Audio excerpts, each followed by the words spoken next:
ये एक बहुत ही गंभीर समस्या है कि हम घर वालों को खुश करने के लिए ही कुछ काम कर देते हैं और वो काम नुकसान में चला जाता है और हमारे ऊपर हो जाता है कर्ज।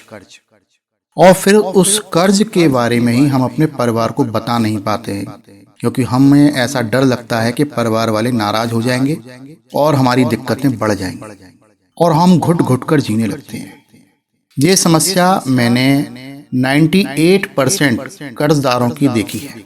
मुझे लोग कॉल करते हैं, बताते हैं जी मैंने कुछ व्यापार कर दिया, मैंने कुछ काम कर दिया जिसमें मेरे ऊपर कर्ज हो गया, और ये बात मैंने परिवार वालों को बताई नहीं। और मैं चाहता भी नहीं हूं कि मैं अपने परिवार वालों को बताऊं, नहीं तो उन्हें बहुत परेशानी होगी। कहा यह जाता है उन्हें बहुत परेशानी होगी, लेकिन लगता ऐसे इनको ज्यादा परेशानी होगी जिनके ऊपर कर्ज है। और ये एक ऐसा भंवर है जिसमें से आप आसानी से नहीं निकल सकते। ये बहुत ही भयंकर भंवर है। और ऐसा नहीं है इस जंजाल में पुरुष ही फंसते हैं, इस जंजाल में महिलाएं भी फंस जाती हैं। महिलाएं भी बहुत सारे काम कर लेती हैं जो अपने पतिदेव को नहीं बताती, या अनमैरिड हैं तो अपने माता पिता को या बहन भाई को नहीं बताती हैं और कुछ कारोबार कर लेती हैं और उसमें नुकसान हो जाता है।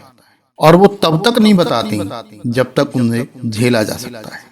तो आज मैं इस संशय का निवारण करने का प्रयास करूंगा आपको, जिससे आप थोड़ा सा एक राहत पाएं और थोड़ा सा सोचें इस बारे में, क्योंकि ये बहुत गंभीर समस्या है। ये एक ऐसा कांटा है जो एक कांटे के साथ लग गया। एक कांटा तो वो है जो जिसे आप कर्ज कहते हैं, दूसरा कांटा ये है कि आपने परिवार में बताया ही नहीं है किसी को। ये बहुत बड़ा कांटा है, उस कर्ज से ही बड़ा कांटा है।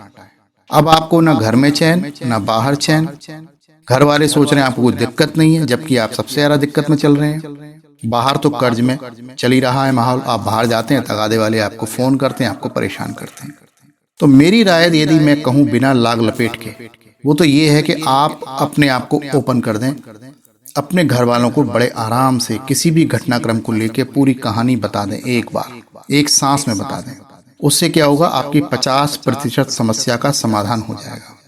परिवार आपका जो भी कुछ सहयोग कर सकता होगा कर देगा, और यदि आपको घर से बाहर निकालना होगा तो निकाल देगा।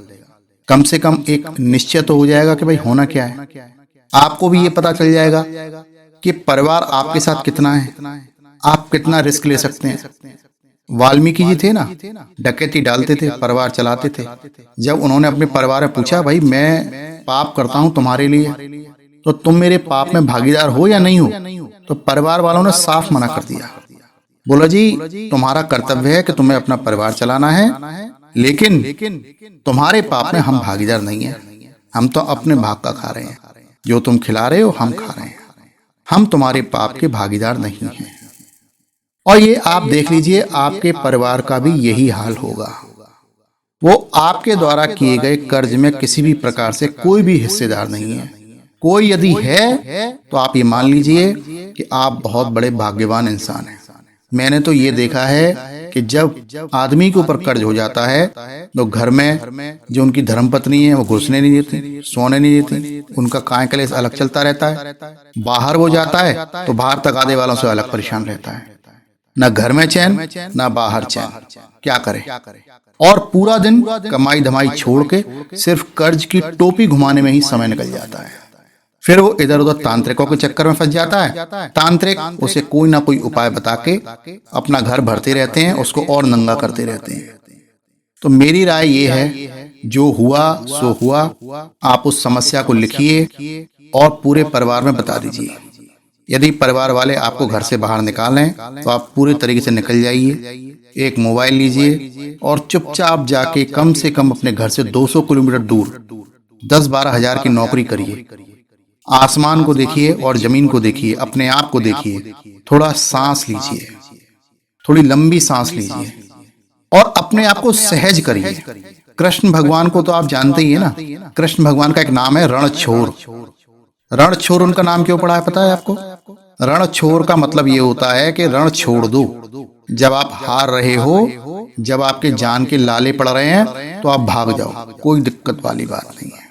दोबारा शक्ति इकट्ठी करो, कुछ दिनों बाद फिर आ जाना। ये दुनिया आपको वैसी ही मिलेगी, कल भी वैसी मिलेगी, आज भी ऐसी ही है, कल भी ऐसी रहेगी। ये दुनिया कहीं नहीं जा रही है। आपको अपने आप को डेवलप करना है। आप इस संशय से निकलो कि ये सारी दुनिया आपके साथ है या सारी दुनिया आपके खिलाफ है। ये सारी दुनिया ना तो आपके खिलाफ है ना आपके साथ है। ये तो आपके वर्तमान परिस्थिति के अनुसार से आपके ऊपर व्यवहार करती है। आपकी जेब में पैसे हैं, आपका दबदबा चल रहा है, तो परिवार भी आपके साथ है और समाज भी आपके साथ है। और जैसे ही आपका दबदबा ढीला पड़ जाएगा, जैसे ही आपके पैसे की गिनती उल्टी शुरू हो जाएगी, ना ये परिवार साथ देगा ना समाज साथ देगा। इस बात को आप लिख लीजिए। पहली बात तो ये है कि आप ख्याली पुलाव न बनाएं। आराम से तसल्ली से सोचें और अपने परिवार वालों को जो भी कुछ घटनाक्रम है वास्तविक उसको आप बता दें। आप सहज महसूस करेंगे। जो भी घटना घटनी होगी घट जाएगी, एक बार घटेगी। रोजाना 10-10 बार मरने से अच्छा है कि एक बार मर दिया जाए। बाहर वालों की अपेक्षा घर वाले आपका ज्यादा साथ देंगे। और जब आप घर वालों को नहीं बताते हैं तो परेशानी ज्यादा हो जाती है, क्योंकि बाहर वाले ये बात जानते हैं कि आपने घर में बात बताई नहीं है, तो वो आपको ब्लैकमेल भी कर सकते हैं कि हम घर में बता देंगे। और निराश होने की कोई भी आवश्यकता नहीं है। कोई भी ऐसे अपने मन में बुरे ख्यालात लाने की आवश्यकता नहीं है कि मैं उस दुनिया को ही छोड़ दूं। उससे कुछ नहीं हो रहा। दुनिया छोड़ने से कुछ नहीं हो रहा। यदि ईश्वर ने आपको इस परेशानी में डाला है तो निश्चित रूप से वो आपकी तरक्की चाहता है। कितनी तरक्की चाहता है? जितना बड़ा कर्ज है। मान लीजिए आपके ऊपर 5 लाख का कर्ज है तो आपकी 50 लाख की तरक्की चाहता है। आपके ऊपर यदि 50 लाख का कर्ज है तो आपकी 5 करोड़ का तरक्की चाहता है। यदि आपके ऊपर 5 करोड़ का कर्ज है तो वो आपकी 50 करोड़ की तरक्की चाहता है। आपको ईश्वर 10 गुना देना चाहता है। बस इसीलिए उसने आपको ये कर्ज करा दिया है।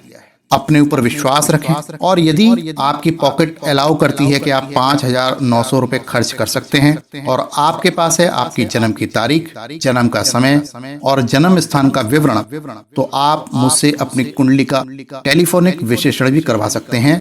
आप कैसे जल्दी सफल होंगे और कैसे आप कर्ज मुक्त हो सकते हैं। तो मैं अपनी वाणी को यहीं पर विराम दूंगा और आपसे आग्रह करूंगा कि आप इस मेरे वीडियो को ज्यादा से ज्यादा शेयर करें, क्योंकि समाज में कर्जदारों की संख्या बहुत ज्यादा बढ़ चुकी है और निराशा हावी हो रही है। निराशा हावी ना हो इसके लिए आप मेरा सहयोग करें, उस समाज का सहयोग करें जो कर्ज के जंजाल में फंस चुका है। इस वीडियो को पूरा देखने के लिए बहुत बहुत धन्यवाद। नमस्कार।